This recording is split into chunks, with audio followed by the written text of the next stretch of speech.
Pemirsa Hasanah, kita sering mendengar tentang tuyul, makhluk goib yang digunakan untuk pesugihan dan mencuri uang.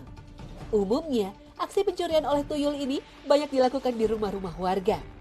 Fenomena ini kemudian menimbulkan tanya, jika memang tugas tuyul mencuri uang, mengapa tidak mencuri di mesin ATM atau di bank saja? Uang di ATM dan bank jelas lebih banyak daripada uang yang disimpan di rumah. Apalagi makhluk goib seperti tuyul dipercaya bisa menembus tembok dengan mudah, sehingga menembus dinding bank atau mesin ATM seharusnya mudah dilakukan tuyul. Lalu, benarkah jin bisa menembus tembok dan masuk ke tempat yang sudah dikunci rapat? Selain itu, ada juga kepercayaan yang mengatakan tuyul tidak bisa mengambil uang yang diikat karet.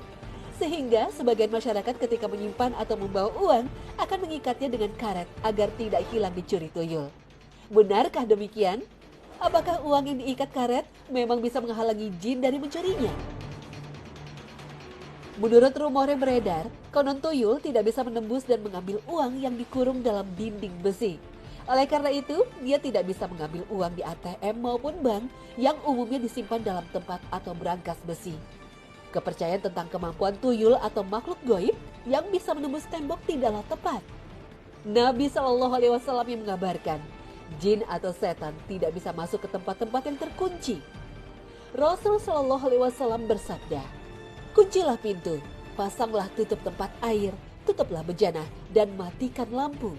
Sesungguhnya, setan itu tidak mampu membuka pintu yang terkunci, tidak bisa melepas ikatan, dan tidak bisa membuka bejana. Jika kalian tidak bisa mendapatkan sesuatu untuk menutupnya, kecuali hanya meletakkan lidi di atas bejana itu, maka lakukanlah itu dengan menyebut nama Allah. Hadis riwayat Muslim. Dalam riwayat lain disebutkan, tutuplah pintu-pintu dan ucapkanlah bismillah, karena sesungguhnya setan tidak akan bisa membuka pintu yang tertutup. Hadis riwayat Bukhari dan Muslim. Imam An-Nawawi menjelaskan, perintah untuk menutup pintu bertujuan agar setan menjauh dari rumah dan tidak bercampur dengan manusia.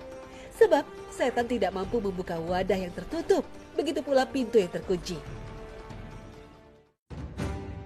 Ini menunjukkan tuyul dan jin lainnya tidak memiliki kemampuan untuk membuka dan memasuki tempat-tempat yang telah ditutup rapat. Apalagi jika ketika menutup tempat-tempat itu disertai dengan membaca basmalah. Karena Rasulullah Shallallahu Alaihi Wasallam pernah menuturkan, setan memang bisa memasuki rumah seseorang jika orang itu tidak membaca basmalah ketika masuk rumahnya. Jika seseorang memasuki rumahnya, lantas ia menyebut nama Allah saat memasukinya.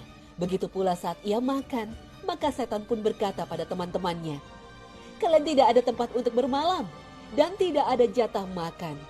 Ketika ia memasuki rumahnya tanpa menyebut nama Allah ketika memasukinya, setan pun mengatakan pada teman-temannya, saat ini kalian mendapatkan tempat untuk bermalam. Ketika ia lupa menyebut nama Allah saat makan, maka setan pun berkata, kalian mendapat tempat bermalam dan jatah makan malam. Hadis riwayat Muslim.